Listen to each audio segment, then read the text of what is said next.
Ake ngihlukanise lezi zinto. Okokuqala nje, asibongele uMthandeni umfokaManqele laphana ukuthi igcine iphumile i-single track yakhe featuring uMahu. Futhi siyayibona ukuthi iyagijima kakhulu, iyabadla impela lapha yana kuma digital stores. Simshayela izandla umfokaManqele, usebenze kakhulu ebunzimeni ke abebhekene nabo, esibaziyo nesingabazi, kodwa ukwazile ukudlubulundela khona lapho, igcina iphumile isingle yakhe. Nje-ke sibabongele nabanye abaculi nabo ebebevaleleke ngaleyo ndlela, kodwa kwagcina kulungile, bagcina benqobile, zaphuma ingoma. Izolo ngenze ividiyo ngincoma i-album kaJaiva, so siyababongela nje bonke abafowethu, kodwa-ke ngila kuMthandeni njengamanje kule video. uMthandeni iphumile ingoma yakhe ethi iDubai, and ingoma yakhe imnandi nje, ingoma kaMthandeni. Mhlambe ke ama-Blue Nation ayayadideke la uma ngabe ngimncoma uMthandeni, kodwa at the same time ngibuye ngibonakale sengimtalabha uMthandeni. Nganitshela ukuthi thina singama leaders ezingeni labalandeli, singabaholi balento ekuthiwa igame la kumaskandi. Ezingeni labalandeli, I'm one of the leaders. Ngikusho ngani lokho na? Ngikusho ngezenzo zami engizenzayo la. Uma kukhulunywa ngegame, igame kumele ibadide vele abantu. Igame nje into enjalo, igame kumele udide abantu ukuze uzozuza lokho kuthiwa i-momentum, noma bathi irrelevance. Kumele uwadide abantu. So ngiyabonga nje ukuthi singomakhanya siyakwazi ukubadida badideke abantu, bangazi ngempela ukuthi kwenzakalani. Namhlanje basidawuthe, kusasa bajabule basincome, kusasa basidawuthe. So iyona game leyo esafikela nje kumaskande singomakhanya ukuzoyidlala nje, ukuthi sinidriver nje, sikorobha ngani, uyabona. Angidluleke lapho ngoba ngithe namhlanje ngikuMthandeni umfokaManqele. Cha mfokaManqele mfowethu, inhle ingoma yakho, imnandi futhi angeke ngiwaqamba amanga mfowethu, imnandi ingoma yakho, iyalaleleka impela nje, njoba igijima kanje, ayigijimi, akuyona ifake, cha imnandi nje ingoma yakho mfowethu, ngoba phela vele beyilindelwe ngabovu ingoma yakho. Uzokhumbula ukuthi bewu-under pressure kanjani, abalandeli bakho beyifuna bengasayiceli, sebeyidimanda ingoma. So akumangazi ukuthi iy'namba zigijime ngale ndlela ezigijima ngayo, ngoba ifikele kubantu vele akade bayilindela ingoma yakho mfokaManqele. Uyeke nje mangitalapha, ngeke ngiyeke ukukutalapha Mthandeni. Phela wena utalabheka kamnandi kabi, kumnandi nje ukutalabha wena. Uma Mthandeni ngingasakutalabhi mina, ngempela yini eyokulungisa ikwenza ukuthi usebenze kanzima, uqhubeke usebenze kakhulu?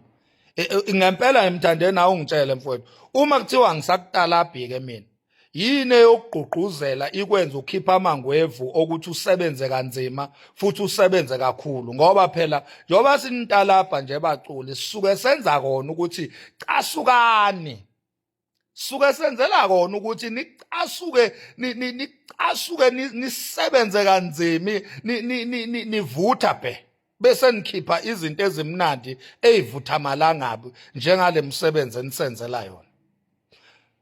Webalandeli, ngicela niyeke ukuqhathanisa uMthandeni noKhuzani. uMthandeni ngake nganitshela before ukuthi uMthandeni izinto zakhe uyazikhuluma zibe clear. uMthandeni uqonda ngqo into ayikhulume icacele nombani ukuthi uthini. Yazi into ekhulunywa uMthandeni ayidingi ukutolikwa. Ake ngenze isibonelo. uMthandeni uthe ezokhipha le ngoma le ebeniyidimanda nina ko live. Uthe ezoyikhipha lo ngoma, ezoyikhipha ezoyikhipha ntambama ekseni wenza live. Wanitshela ukuthi ningamlawuli. Uma ngabe niza ngengqondo yokumlawula ningamane nihambe. Uyabona? Wayindlalela ingoma before iphume. Uyabona? Ngoba besenikhulume kakhulu, senimlawule kakhulu. So ukuze ingoma mayifika kunina ningathi ize ngoba ifunwe yini ngenkani okuwukumlawula. Nazi ukuthi ingoma ize kini ngoba vele ubevele eyilungisa futhi ezoyiletha. Kwaphoqa ukuthi enzelwa live. Wanitshela ukuthi gcinani ngci ukumlawula. Uyabona? Nokube into right futhi ubenitshela iqiniso lapho. uMthandeni imvamisa nje mayenitshela akudingi ukumtolikela usuke eclear. uMthandeni upostile la wathi yena uyaphuma kuMaskandi, akasawucula uMaskandi. Uma nifuna uMaskandi usezonenzela nje leyo ngoma leye nifunayo kaMphako. Untshele nje njengoba ngisho wathi leyo ngoma yenu enifunayo kaMaskandi obhorayo usezonenzela nje. Kodwa yena akasekho kuleyo nto kaMaskandi. Wathi uMthandeni yena uqala igenre entsha manje, igenre yakhe ebizwa ngeWoolies. uKhuzani siyazi ukuthi umculo kaMaskandi akaze ashintshe istyle. uKhuzani uyiculela nje uMaskandi seloku aqala and ula ekhona ngenxa yomculo kaMaskandi. uMthandeni siyazi ukuthi ula ekhona ngenxa yokushintsha istyle, yokushintsha igenre. It was before ayiqambe igenre and even after eseyiqambile igenre, but iyona embekela ekhona. And lokho uMthandeni wakusho kwaba clear ukuthi nonke nina abantu bakaMaskandi anizange nimsize ngalutho. Ethi uMthandeni ula ekhona ngenxa yegenre yakhe ebizwa ngeWoolies. Nathi maye introduce eqala ukukhuluma ngayo wathi ushunu amantombazana futhi ukhiphela ama-2000. wazi wathi ubonga wonke ama-2000. leyo nto leyo uMthandeni yatrenda waba clear nje uMthandeni.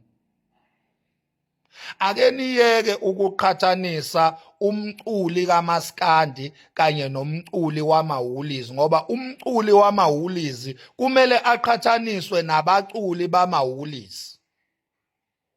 Uma ngabe ni desperate ngaleyo ndlela, ni obsessed ngaleyo ndlela ukuthi nifuna ukuqhathanisa uKhuzani, okungcono mqhathaniseni nabanye abaculi begenre kaMaskandi. Ningamqhathanisi uKhuzani nomculi wenye igenre. Please, siyanicela. Ningamqhathanisi uKhuzani nomculi wenye igenre engewona uMaskandi ngoba uKhuzani umculi kaMaskandi. Awukwazi ukuqhathanisa umculi kaMaskandi nomculi wehip hop. Umculi wehip hop nomculi wegqom. Umculi wegqom nomculi we-afro pop. Awukwazi ukwenza lonto. Mawenza lonto uyisidom. So ngiyayivala ke lento yokuqhathanisa uKhuzani noMthandeni. Lokho akusho ukuthi uMthandeni ngeke simtalaphe masifuna ukumtalapha. So mdonsa kuyo le genre yakhe, simdonsele la sifike simshaye simfaka uswazi siqede simphindisele kuyo le genre ukuze nakuyo le genre yakhe ezofika khuthale laphana anga relax. So bekuyiloko nje bakwethu bengifuna ukwenza ukuthi ake niyeke ukuqhathanisa uMthandeni noKhuzani, abantu ababili abangafani. uMthandeni wamasingi